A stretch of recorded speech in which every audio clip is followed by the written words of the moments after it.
Yo, what is up guys? Welcome back to another video of Hearts of Iron 4. This time, a little different from the others because I'm playing normal Vanilla Hoi 4 and not the Fire Rises. Which, in case you don't know, Vanilla Hoi 4 is just set in the year 1936, and we've got all the usual suspects for, World War II. Well, actually, I guess a lot of people don't know who he is, but everyone knows him and him. So as the title of the video said, I'm going to be playing as Finland. And I'm going... Oh, excuse me, sorry. I just burped.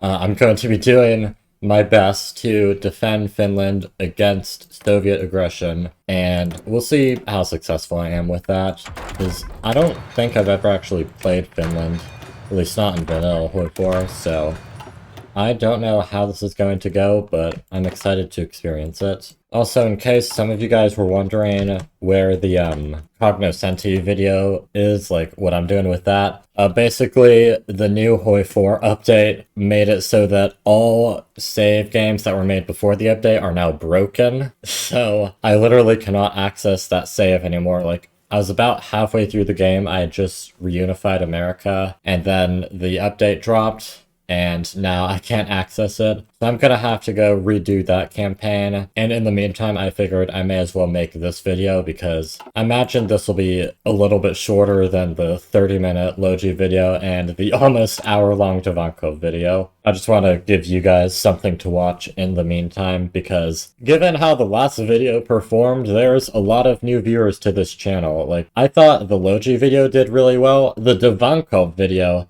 did really well. Like, you guys loved that. Thank you guys so much for all the support on that video, by the way. Also, don't mind this stuff right here. I only use it for Insane Spy because I like seeing what other people or other countries are doing. I don't think I should be, like, blocked from that. And also for Navy because Navy in this game is broken and I don't understand it. So basically, my plan is this guy's our current president, and normally he, like, gets forced out of office because he's unpopular, but I want to like make him popular again because I think that'll allow me to do a cool decision at the end of the game if he stays president. And that's what I got working on for quite a while, just trying to raise my president's popularity. It was actually a lot harder than I expected. For some reason, public trust didn't go up a ton. I think there was like a counter that was making public trust constantly go down, and I was just able to get rid of that. But so far, so good. We're still leaning towards low trust, but it's less bad than it was at the start of the game. So we've got a decision. A presidential term comes to an end. I love how, like, realistically, with low public trust, he would just be voted out. But I'm just, like, a guy in the shadow who's able to decide the outcome of the election, so I'm gonna have him stay. Man, this is tough. The game is, like, not giving me a lot to work with for raising our public trust. Also, I forgot to mention, I don't mind Mr. Incredible becoming uncanny over here. That's just a mod I installed to replace the world tension with Mr. Incredible becomes uncanny. Alright, things are heating up in the world. The Penny incident happened. Nationalist Spain won the Spanish Civil War a little earlier than they did in our timeline, actually. And then Germany's just Anschluss Austria. And then Japan's doing their thing in China. For a while at this point, nothing all that interesting was happening on my end. I was just mainly working on trying to get the public trust to go up, which was very difficult. I did also start looking a little bit at my military buildup and figuring out how well I would be able to defend a Soviet invasion. Wonder how much of my border with the Soviets can my current army cover? Oh, okay, so it looks like we're just about able to cover the whole front line with my current army size. I would still like to train more troops. I don't feel very safe with that in mind. Gosh, I can really only train like 2 more divisions right now before I'm just out of manpower. That's crazy. Well, at least I'll be able to raise my conscription laws once the Soviets invade me. Oh, I just realized my trust went to high at some point. Hooray! I fixed it, guys. Yeah, somehow I was able to fix the public trust issue, but I was soon about to face an even bigger problem. Oh, there's the Molotov-Ribbentrop Pact. Yeah, I actually don't have a lot of time left before the Soviets invade. I wonder if there's any way for me to, like, shorten this front line, because there has to be some way. I guess I could abandon Petsamo and just, like, leave it right here. Yeah, I might have to do that, just because, like, I'm really running low on troops. And there goes German invasion of Poland. Yep, there we go. Justification against us. This is my defensive plan for now. I'm gonna have quite a few guys in the south because I imagine defenses could be tougher right there. And then I'll have the rest of them lined up on this front line, and we're not going to worry about Pitsamo because it's not too valuable and it's just like a panhandle where I could get encircled. And there it is. Soviets demand Karelia. Citing the need to create a security buffer for Leningrad, officials from the Soviet Union have asked for a revision of our borders. They want us to cede Karelia to them, and judging by the buildup of Soviet forces along our border, they will not take no for an answer. How should we respond? Let them come if they dare, of course. Because we're not just going to give in to their demands and then play spectator mode, pretty much. That'll just be boring. Yep, there they go. The Winter War has broken out. Well, we can do desperate defense, and that gives us some immediate new manpower. And then once I have enough political power, I can also start upping my conscription laws. With the war having begun, the Soviets immediately began attacking my forces, and for the most part, we were able to hold out against this first offensive, but it was very clear that the Soviets had the upper hand. Our snipers are proven highly effective. Reports have come in that our snipers are proven highly effective at fighting enemy forces intruding into our forests. This is a good opportunity for war propaganda, as the term White Death has been propping up among enemy soldiers, referring to the dangers posed by Finland's nature and people, and we could pin this to a certain person to rally the population if one happens to pop up. Yeah, let's make them more deadly. It's a dancing ban. As the war continues, an increasing number of politicians and other leading figures are pushing for a ban on public dancing in an effort to show respect and solidarity towards our soldiers fighting on the front lines. These individuals consider it inappropriate to dance at this time of crisis. They say it is our duty to support our troops and show our commitment to the war effort by refraining from such activities. Yeah, this is plainly stupid. We are not banning dancing as part of the war effort. Hey, look at that. We got an encirclement. Timo, okay, I want to actually pronounce this correctly. Let me just look up Finnish spelling real quick. Yeah, I believe this name is pronounced Haiha or something like that. Timo Haiha is accredited as the White Death. Yes, we will propagate the tales of this hero. I was very excited about this new propaganda hero for the war effort, but sadly, he would not last for very long. No! No! Not the White Death! Oh, dude, that hurts. That actually hurts. Oh, evacuation of children. As the Winter War with the Soviet Union rages on, the Finnish government has made the difficult decision to evacuate our nation's children to Sweden for their safety. Yeah, that's rough. We gotta fight for our children, guys. And for the White Death. I am now... I can see what they mean by, like, war support now, because I am now motivated to beat the Soviets in this war. Yeah, that hurt a lot to see that event. I guess it did get me pretty fired up for the war effort, which was lucky because this is the point where we really started to get pushed back hard by the Soviets. You know, looking back on this footage, I actually had a lot where I was just very locked in and barely talking at all. So I'm just gonna play some music in the background and let you guys watch as I attempt to defend Finland from the invasion. Huomenna jo Helsingissä syödään maroshi. Anjet Molotov. Valehtelit enemmän kuin itse Bobrikov. Anjet Molotov. Valehtelit enemmän kuin itse Bobrikov. Finlandia. Siellä oisi Ivanalla dobra sapuska. Mut Suomi viepi viljan karjan kaikki pois, jottei ruski Iivan alla leivän pala ois. Anjet Molotov, valehtelit enempi kuin itse Bobrikov. Anjet Molotov, valehtelit enempi kuin itse Bobrikov. I wonder when Germany will invade the Soviet Union, because once they do, that's when I think I will be able to start pushing them back seriously. That's the thing, like, if I was leading Finland right now, I would probably give up and cede the Soviets minor territories. But as to say 2020, or hindsight's 2020, and I know that Germany is going to invade them relatively soon, so if I can just push them out of my territory then, and maybe grab some extra territory myself, then everything will be a-okay. And I'm getting pushed back pretty hard, but I'm still holding...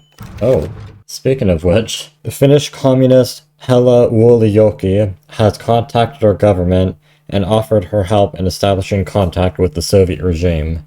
A meeting has been set up in a secret location in Sweden, where we will be offered the opportunity to cede territory in return for continued Finnish sovereignty. The Finnish forces are rapidly depleting, and previous attempts to open a line of communication have been unsuccessful. This may be our only hope for a peaceful resolution to this conflict. So we could wait peace with them and give them minor territories, but I'm not going to do that. I'm going to keep fighting. And in the meantime, I had an idea that was frankly very insane, so insane that I thought it might just work. Now I wonder, could I launch like a major counteroffensive against the Soviets, because my front line is getting more and more filled up with my troops, and I don't know, I just want to try to push them back. Surprisingly, the invasion actually kind of worked. I did take back a decent amount of territory, at least for a little bit. But the issue is, in the meantime, I didn't realize that my president's public trust was going down again because of communist influence. Okay, you know, Northern Offensive is looking a lot more promising. Ooh, is that an encirclement I see there? No, they escaped it! Are you kidding me? I was gonna make a joke about posting it on Reddit, but they got away. Oh man. I think that's a requirement in every single Boy 4 video I make. I need to make a joke about, like, getting an encirclement and posting it on Reddit. That's just a tradition at this point. I did try launching another counteroffensive into the south because the Soviets were pushing me back once again here, and I was getting pretty concerned that they might take Helsinki. But fortunately, I wouldn't have to be attacking alone for much longer. Ooh, okay. Germany is about to invade the Soviet Union, which is very good for me, because the Soviets will have to pull a lot of troops away from my front line and towards Germany. There they go. Germany breaks, Molotov-Ribbentrop Pact. I'm hoping to see a lot of Soviet troops clear away from this border. Yep, it's emptying out. Oh, Germany invites me to the faction. I'm going to decline, sorry. I don't want to get dragged into a war with the Allies. I'm just fighting the Soviets. But I will give you docking rights, and I will sign a non-aggression pact. Alright, let's do this. Let's kick the Russians out of our territory. Crazy encirclement right here. Maybe? Okay, there's 2 divisions encircled. I'll post that one on Reddit, I suppose. Yep, look at that. Look at that, Russia. All of your progress you've gained over the past year erased just like that. And you're being invaded by the Axis. How does that feel? Well, if I could take Leningrad, then I could, like, that's another thing I could do, I guess. Like, hold it hostage and demand the Soviets give me stuff in return for it. Oh, dude, you guys don't know how satisfying it feels to just sweep across your enemy after they've bullied you for so long. Mut Suomen poika, musta sukka meitä luimimmas. Ei se päästä Suomen tytön luokse friiamas. Anjet Molotov, Anjet Molotov. Valehtelit enempi kuin itse Bobrikov. Anjet Molotov, Anjet Molotov. Valehtelit enempi kuin itse Bobrikov. Leningrad, the former capital of the Russian Empire, has been occupied by Finnish forces. With a population of over 3 million, the city has nearly as many inhabitants as all of Finland, but this fact has evidently not deterred the Finnish attackers. There is some debate as to whether the city should be integrated into Greater Finland, since Ugrian Finns make up a considerable minority in the regions outside the city. This, of course, assumes that the Red Army is unable to retake the city in a counteroffensive. Yeah, okay, we just need to hold it for 30 more days, and then we can, like, end the demands to the Soviets. Dude, we just blasted their front line open in the south. This is amazing. 5 days left, and then we can send the peace demands to the Soviets. We bring glad tidings from the front. Our forces have recently won the siege of Leningrad and managed to secure the city. One of the stated objectives of the Soviet invasion was to increase the buffer around Leningrad, and now they have undeniably not only failed in this goal, but indeed lost the city itself. We therefore imagine that they will be hungry to divest themselves of this conflict. The Soviet Union accepts our peace demands. Let's go. And look at that. We have secured all of Karelia, and we have kicked out the Soviet invaders. Let me just bring my troops back home, and then we'll be almost done with this playthrough, but there is one last thing I want to do before we're done. Militarized society is done, so we've been able to relax our conscription. What? Okay, I clicked a decision to, like, ease up on conscription, and I guess it just meant going one step down. Like, I wouldn't really call service by requirement easing up on conscription, but I guess technically it's less tense, so we eased up on conscription, guys. I don't know why you're protesting.